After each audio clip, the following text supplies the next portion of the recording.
छत्रपती शिवाजी महाराजांचा जयंती सोहळा सोलापूर शहरात मोठ्या उत्साहामध्ये व जल्लोषात साजरा करण्यात येत असतो। छावा ग्रुप व दीनानाथ शेळके मित्र परिवार यांच्या वतीनं छत्रपती शिवाजी महाराजांची जयंती घरोघरी साजरी व्हावी या उद्देशातून शिवजयंती घराघरात या उपक्रमाचं आयोजन करण्यात आलेलं आहे व या उपक्रमाच्या अंतर्गत आज 300 पेक्षा अधिक जणांना छत्रपती शिवाजी महाराजांच्या मूर्तीचं वितरण करण्यात येणार आहे व या उपक्रमाच्या माध्यमातून दिनांक 19 फेब्रुवारी रोजी प्रत्येकाच्या घरात छत्रपती शिवाजी महाराजांची जयंती साजरी व्हावी या उद्देशातून आज छावा ग्रुपच्या वतीनं दीनानाथ शेळके मित्र परिवाराच्या वतीनं या उपक्रमाचं आयोजन केलेलं आहे। गेल्या कित्येक वर्षापासून शिवजयंतीच्या निमित्तानं या उपक्रमाचं आयोजन या मंडळाच्या माध्यमातून करण्यात येत असतं। यंदाच्या वर्षी हा उपक्रम मोठ्या जल्लोषात भव्य दिव्य स्वरूपात आयोजित केलेला आहे। या कार्यक्रमाला प्रमुख अतिथी म्हणून सोलापूर लोकसभा मतदारसंघाच्या खासदार सन्माननीय प्रणितीताई शिंदे यांची प्रमुख उपस्थिती असणार आहे। त्याचबरोबर शहर उत्तर विधानसभा मतदारसंघाचे आमदार सन्माननीय विजयकुमारजी देशमुख मालक यांची देखील प्रमुख उपस्थिती असणार आहे। शिवसेनेचे जिल्हा प्रमुख अमोल बापू शिंदे, काँग्रेस पक्षाचे शहराध्यक्ष चेतन भाऊ नरोटे यासह सोलापूर शहरातील राजकीय सामाजिक क्षेत्रात कार्यरत असणाऱ्या अनेक प्रमुख मान्यवर अतिथींच्या उपस्थितीत या सोहळ्याचं आयोजन करण्यात आलेलं आहे व या भागातील असंख्य माता भगिनी युवक मित्र यांच्या उपस्थितीमध्ये हा कार्यक्रम आयोजित केलेला आहे। या निमित्तानं उपस्थित सर्वांचं आम्ही छावा ग्रुपच्या वतीनं व दीनानाथ शेळके मित्र परिवाराच्या वतीनं मनपूर्वक स्वागत करीत आहोत। आगतम स्वागतम सुस्वागतम।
आमदार विजयकुमार देशमुख साहेब, सोलापूरचे खासदार प्रणितीताई शिंदे, चेतनभाऊ नरोटे, आनंद नेता जाधव, श्रीकांतभाऊ गाडगे, वानकरजी, राम जाधव साहेब, मंचकावर उपस्थित असलेले सर्व या मंडळाचे पदाधिकारी, छत्रपती शिवाजी महाराजांचा इतिहास घराघरामध्ये पोहोचला पाहिजे.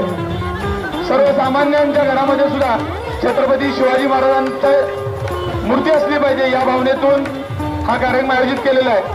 खऱ्या अर्थानं मी तर असं समजतो, प्रत्येक घराचं म्हणजे घर तुम्ही किती लाखाचं बांधलं, 5-10 लाखाचं फर्निचर केलं तरी त्या घराला शोभा येणार नाही. जोपर्यंत छत्रपती शिवाजी महाराजांची मूर्ती त्या घरामध्ये असणार नाही तोपर्यंत ते घर पूर्ण होऊ शकत नाही.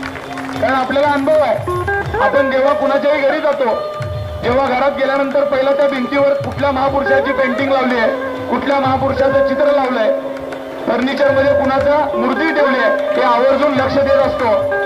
आणि त्यावेळेस आपण त्या घराबद्दल आपल्या मनात सेहेपूर्ण तयार होत आहे. पण ज्या वेळेस छत्रपती शिवाजी महाराजांचा फोटो बघतो, छत्रपती शिवाजी महाराजांची मूर्ती आपण बघतो, त्यावेळेस खरंच त्या घराबद्दलचा आपल्याला आदर आणि प्रेम वाढल्याशिवाय राहत नाही. आणि आज तुम्ही त्या घराघरामध्ये छत्रपती शिवाजी महाराजांची मूर्ती देण्याचं खूप एक चांगलं काम आपल्या हातून होत आहे. मला आनंद वाटतोय. आज इथं मोठ्या संख्येनं आमच्या माता भगिनी आहेत. छत्रपती शिवाजी महाराज सुद्धा महिलांचा खूप मोठा आदर करायचे. आज या स्टेजवर बघितल्यानंतर लक्षात येत आहे दीनानाथ शेळकेंचं खरंच मी अभिनंदन करतो. काही स्टेजवरच्या माणसांना, आमदार साहेब, खासदार साहेब, सगळ्यांना मेंबर आपल्याला टोप्या घातलेत. कार्यक्रमाला उपस्थित असलेल्या लोकांना, स्टेजवरच्या पाहुण्यांना टोप्या घातलेत, पण उपस्थित माता भगिनींना मानाचा फेटा बांधलाय. हे या मंडळाचं खऱ्या अर्थानं कौतुक करण्यासारखं आहे. म्हणजे महिलांचा सन्मान कशा पद्धतीने ठेवला पाहिजे हे या मंडळाच्या माध्यमातून दिसतंय. छत्रपती शिवाजी महाराजांचा इतिहास इतका आपल्याला प्रेरणा देणार आहे. 350 वर्ष झाल्यानंतर सुद्धा त्या राजाचं नाव घेतल्याशिवाय आपली सकाळ होऊ शकत नाही. एवढं या राजाचं काम मोठं आहे. आजच्या या जयंतीनिमित्त मी एवढ्याच शुभेच्छा देतो. छत्रपती शिवाजी महाराजांवर आलेल्या अनेक संकट खूप मोठी होती. त्यामुळे आपण आपल्या जीवनामध्ये येणारी छोटी छोटी संकट उगतच मोठी आहेत आणि म्हणून आपण खचून जाण्यापेक्षा कधीही कुठला असा प्रसंग आला तर छत्रपती शिवाजी महाराजांचा चेहरा समोर आणा. त्यांना आलेली अनेक संकट इतकी लाख मोठी होती, त्यामुळे आपली संकट त्यासमोर कुठलीही नसणार आहेत. मी एवढंच सांगतो की छत्रपती शिवाजी महाराज हे डोक्यावर घेऊन नाचण्याचा विषय नाही, तर छत्रपतींचा विचार डोक्यात घेऊन आपल्या येणाऱ्या पिढीला काम करावं लागणार आहे. पूर्वी शिवाजी महाराजांच्या काळामध्ये घोड्याच्या, तलवारीच्या लढाया होत्या, पण आज ती दिवस नाही आहेत. आज खऱ्या अर्थानं हातामध्ये लेखणी असणं आणि मुलींना शिकवणं, मुलांना शिकवणं ही आजच्या काळातली लढाई असणार आहे. आणि आपण सगळेजण त्या पद्धतीनं काळानुसार बदलून येणाऱ्या काळामध्ये काम कराल अशी आशा व्यक्त करतो.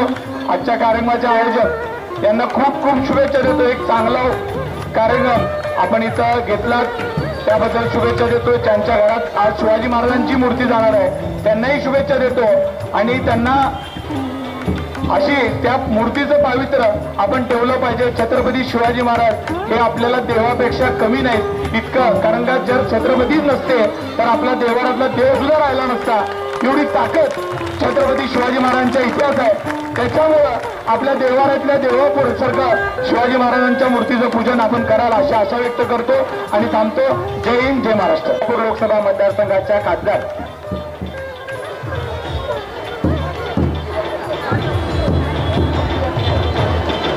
यानंतर प्रमुख मान्यवर अतिथींच्या शुभ हस्ते छत्रपती शिवाजी महाराजांच्या मूर्तीचं वितरण या प्रसंगी करण्यात येते. प्रातिनिधिक स्वरूपात 5 महिलांना आम्ही मंचावरती बोलवतोय. त्यांनी मंचावर यायचंय. त्यांना मूर्ती वाटप या प्रसंगी करण्यात येत आहे. सुमन भियानी ताई यांना विनंती आहे, त्यांनी मंचावर यायचं. हेमा सावळताई, पद्मिनी शेळके, नीता गवळीताई, श्रद्धा सोमदेवताई या 5 महिलांना प्रातिनिधिक स्वरूपात सर्व मान्यवरांच्या शुभ हस्ते मूर्त्या वितरित करण्यात येत आहे. आणि आपण सर्वांनी वाजायचे या निमित्तानं उपस्थित असणाऱ्या सर्व प्रमुख मान्यवर अतिथींच्या उपस्थितीमध्ये लोकसभेच्या खासदार सन्माननीय प्रणितीताई शिंदे, सन्माननीय आमदार विजयकुमारजी देशमुख मालक, सन्माननीय अमोलबापू शिंदे, आनंदनेता जाधव, चेतनजीभाऊ नरोटे, विनोददादा भोसले, श्रीकांतभैया गाडगे, विक्रांत मुन्ना वानकर, रामभैया जाधव, पंकजभैया काटकर या सर्व मान्यवर सर्वांनी जोरदार घोषणा द्यायच्या. छत्रपती शिवाजी महाराज की. सर्व मान्यवर जोरदार टाळ्यांच्या गजरात त्यांचा सत्कार या प्रसंगी होतो.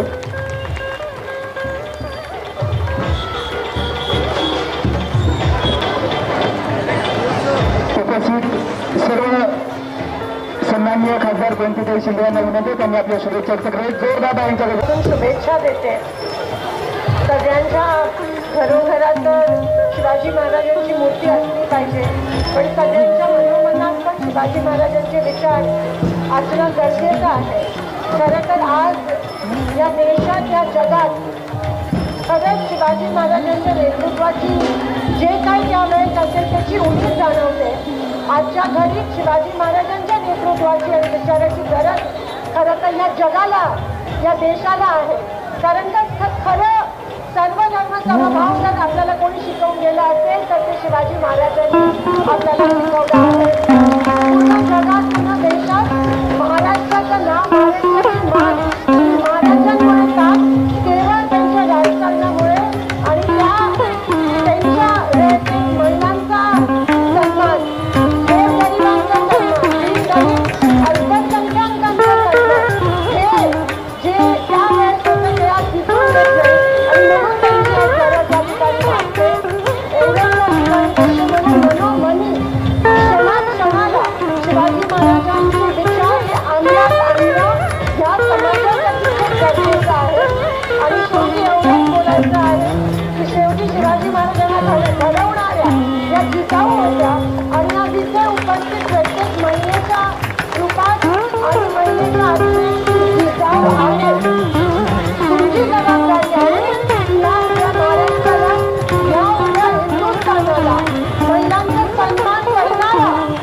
शिवजयंतीच्या निमित्ताने आम्ही मूर्त्या वाटप घरोघरी मूर्त्या वाटपचा कार्यक्रम घेतला. कारण त्याच्या मागचं कारण एवढंच आहे की प्रत्येक घरात आणि प्रत्येकाच्या मनात छत्रपती बसले पाहिजेत आणि छत्रपतींचे विचार प्रत्येकाच्या मनात बिंबले पाहिजेत. ह्याच एका संकल्पनेने आम्ही चावामूर्तीच्या वतीने आम्ही पहिला 251 मूर्त्याचा ठरवलं होतं वाटप, पण लोकांचा प्रतिसाद एवढा होता की एका दिवसात 251 मूर्त्या बुक झाल्या. त्यानंतर आम्ही परत 100 वाढवल्या आणि आता सध्या आम्हाला 700 मूर्त्यांची मागणी आहे. तरी आम्ही प्रत्येकाला मूर्ती देणारच आहोत, काही पण होऊ दे, पण मूर्ती आम्ही सगळ्यांना देणारच आहोत अशी आम्ही संकल्पना केली आहे. त्याच्या मागच्या एवढं की प्रत्येकाच्या मनात छत्रपती बसले त्यांचे विचार आले पाहिजे. खरं तर एकीकडं आपण पाहतो की शिवजयंतीनिमित्त डॉल्बी लावण्यात येते, वायपाट कंटाला फाटा देण्यात येतो, मात्र शावा ग्रुपच्या वतीनं हा सुद्धा उपक्रम राबवला. काय संकल्पना होती? त्याची संकल्पना अशी आहे की प्रत्येकाच्या एकतर छत्रपतीची फक्त मूर्ती नेऊन ठेवली नाही पाहिजे. आम्ही त्याच्या मागे एक असं संकल्पना केली की जे लोक छत्रपतींची मूर्ती घरात नेऊन ते चांगला सजावट किंवा चांगली डेकोरेशन करतील अशा 25 लोकांचे आपण नंबर काढणार आहोत आणि 25 लोकांचे नंबर काढून आपण त्यांना रायगडला नेऊन तिथे पुरस्कार देणार आहोत, जेणेकरून महाराजांसमोर त्यांचा एक सन्मान करायचा आम्हाला. आत्ता बघितलं आपणही बघितलं असेल की आम्ही सगळ्या महिलांना एक सन्मानार्थ फेटा बांधला आणि प्रत्येक पुरुषाला शाल, टोपी आणि अष्टगंध लावून त्यांचा सन्मान वाढवला. लहान मुलीने लाठी घेतलं, परत काही आपले मनोगत व्यक्त केले. आमचा जिजाऊ जगदंबा ढोल पथकाने चांगल्यारीत्या एकदम सादर केलं. त्या हिशोबाने आम्ही प्रत्येक वेळेस कार्यक्रम करणार आणि तुम्हाला एक सांगतो, चाव ग्रुपचा पुढच्या वर्षीचा माणसा 1100 मूर्तीचा असणार आणि 1100 मूर्ती आम्ही वाटून पण दाखवणार आणि आम्ही ज्या लोकांना जे काय पाहिजे म्हणजे शिवजयंतीच्या निमित्ताने त्या मंडळांनी ते आम्ही देणार आहोत. खरं तर शिवजयंतीनिमित्त सर्व राजकीय जे लोक आहेत ते एका व्यासपीठावर शिवभक्त म्हणून आले. काय ह्याच्या पाठीमागची कल्पना काय? त्याच्या पाठीमागची कल्पना की राजकारण वेगळ्या ठिकाणी आणि जे शिवरायांचे विचार शिवरायांच्या छत्राखाली संपूर्ण सगळेच येतात आणि ह्या हिशोबानेच आम्ही सगळ्यांना बोलवलं आणि सगळ्यांनी मान मिळून सन्मान मिळून आले. याबद्दल आम्ही सगळ्यांचे आभारी पण आहे. शिवभक्तांना काय आव्हान करा? शिवभक्तांना शिवजयंती आव्हान असं करतो की आपल्या प्रत्येकाने आपल्या घरात छत्रपतींची मूर्ती तर स्थापना करावीत, पण त्यांची विचारही ते आचरणात आणावे आणि माझ्या पण हिशोबाने डॉल्बीला तडा देत आपले पारंपरिक आपण हे केले पाहिजे. लाठीकाठी, लेझीम, झांज, ढोल पथक हेच आपले खरे खेळ आहेत आणि त्यामुळे आपण हे केलं पाहिजे विचारवान. आणि मी सगळ्यांना शिवजयंतीच्या सर्व सोलापूरकरांना सर्वांना खूप खूप शुभेच्छा देतो आणि सर्वांचे आभार व्यक्त करतो जे कार्यक्रम झाले आणि ह्या म्हणजे या माध्यमातून सांगतो की ज्यांना आत्तापर्यंत मूर्त्या मिळाल्या त्यांना प्रत्येकाला मूर्ती मिळणारच आहे आणि खात्रीदायक की 2 दिवसात सगळ्यांना मूर्त्या आम्ही देणारच आहोत. त्यांचा सगळ्यांचा प्रतिसाद बघून आमच्या मंडळाच्या अध्यक्षांनी ठरवलं आहे की आका चिंदेने की सगळ्यांना आपण मूर्ती द्यायची.